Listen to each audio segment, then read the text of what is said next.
Well, hello, all of my nieces and nephews and nibblings out there. It's your Auntie Elaine here in my office.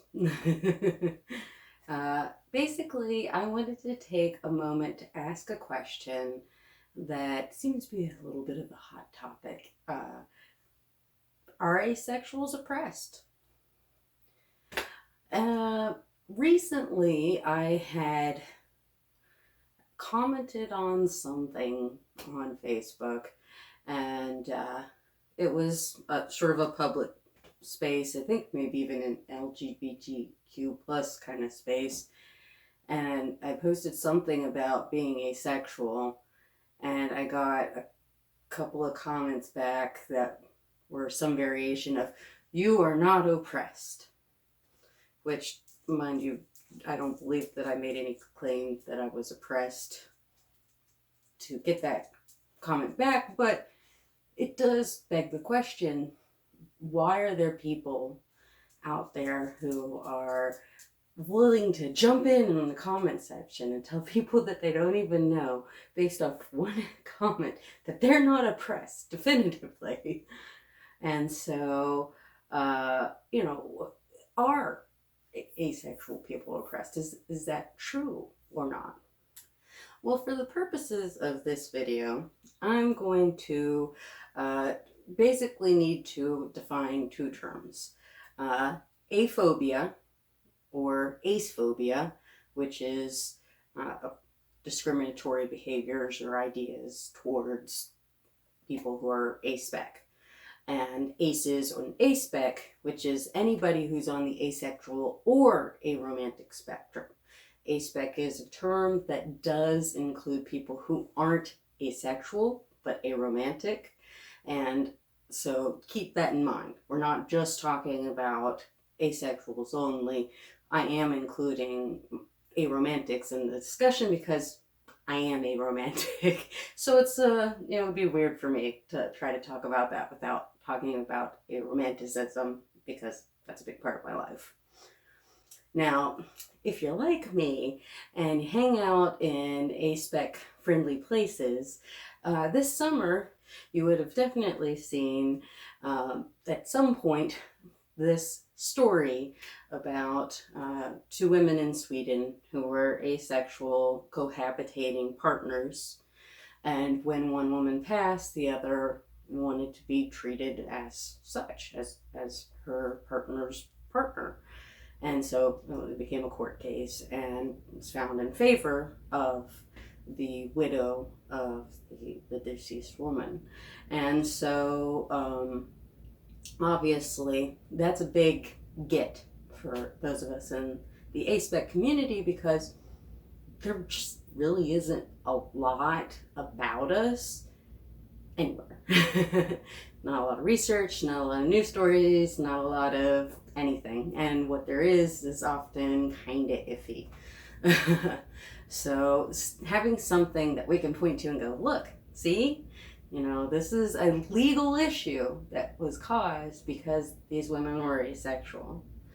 Now, if you do even a quick Google search on it, you will definitely see that there's resources on acephobia, aphobia, oppression of asexuals and the like. However, you'll be able to see that even in asexual spaces, it's still a hot topic of question for more than a decade.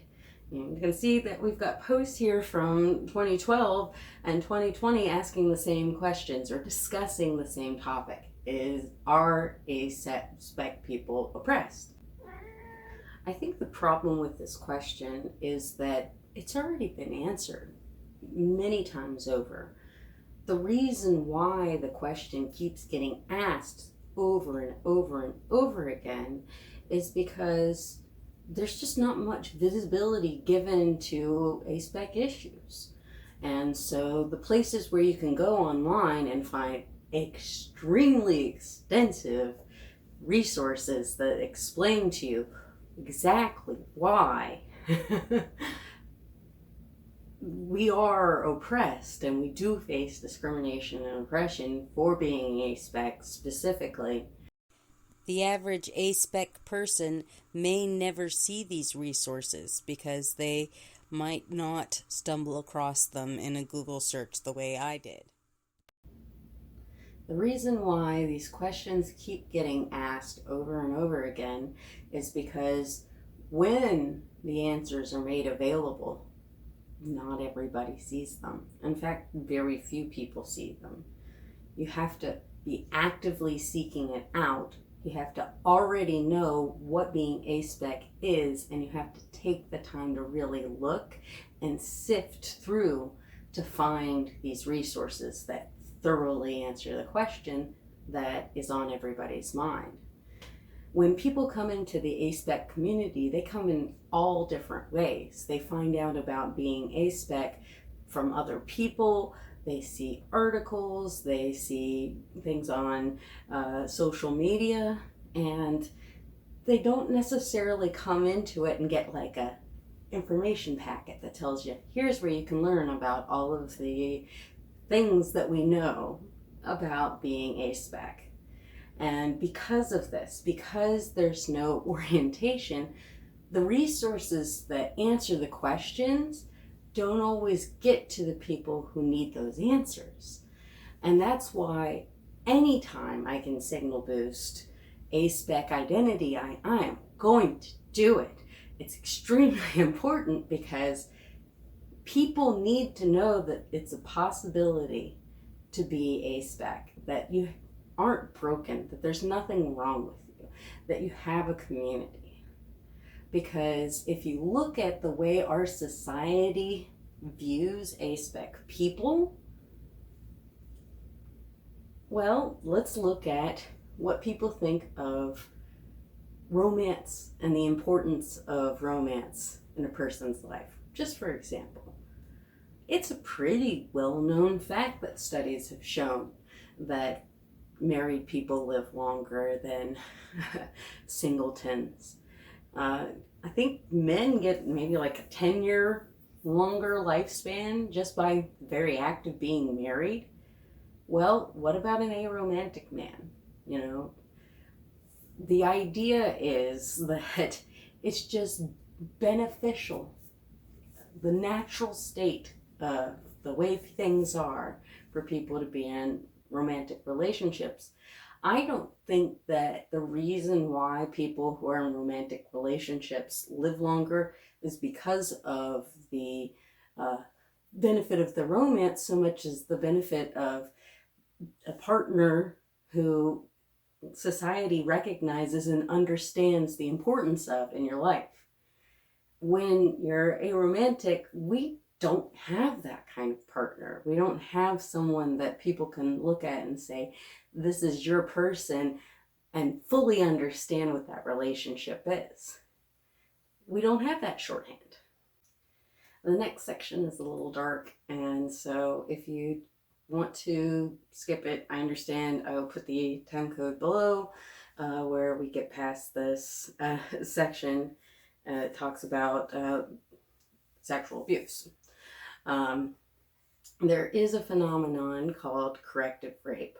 Now, it's not something that's exclusively for asexual people. However, asexual people, especially asexual women, often often have reported being the victims of so-called corrective rape to correct their asexuality.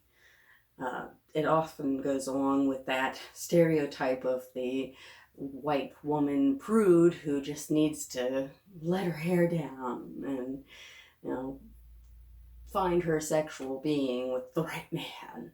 And it doesn't always work that way. In fact, I think it probably very rarely works that way. So, you know, that's definitely something that especially female aromantic and aspec people have to think of. But, you know, male aromantic and asexual people have to deal with that too. Because there's this idea that sexual experience is something that you have to be a man. And so there's certainly been times when men have been pressured into sex they didn't necessarily want because they thought that their peer group expected them to do that. Or maybe even their elders expected them to do that. So, and in situations like that, is it rape? I don't know. I mean, when somebody is coerced into sex they don't want, it kind of sounds a little rapey to me. So I'm not gonna tell somebody who has been in a situation like that the sex that they felt forced to have against their will wasn't rape. If we were to list society's ideas of the pros and cons of being single versus being married, especially for a woman, the list is going to be awfully short on the pro side and awfully long on the con side.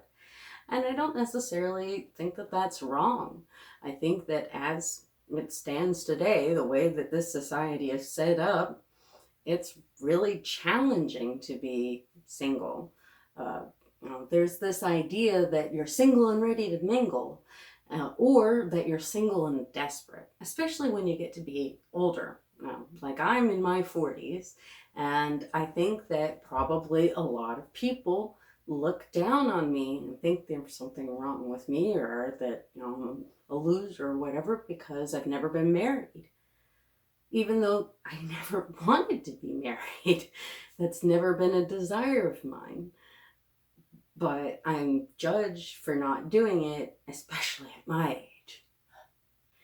The other thing that bothers me is if I have to identify as single, then people are going to assume that they can hit on me if they think I'm attractive. And I don't like that. I really don't like being hit on. It really weirds me out, and it's kind of uncomfortable to me because I'm an egosexual. It just, that is all something external to me, and anything personal to me, it's very difficult for me to be comfortable with that. Those are the very unusual circumstance where I'm going to be comfortable with someone approaching me and telling me that they, are interested in me. Tell me I'm pretty, tell me I'm attractive. I can definitely take a compliment, but don't hit on me. I'm just not into it. I'm sorry. And, if people are aware that I don't have a partner, it's more likely that I'm going to have to deal with that uncomfortable thing. I don't have a signifier I could easily use to let everyone know I don't have a partner, but that doesn't mean I'm available. So really, what I have to say is that I think it's pretty well documented online and elsewhere that asexual people and aromantic people and everyone on the aspec spectrum faces discrimination, oppression for being simply who they are.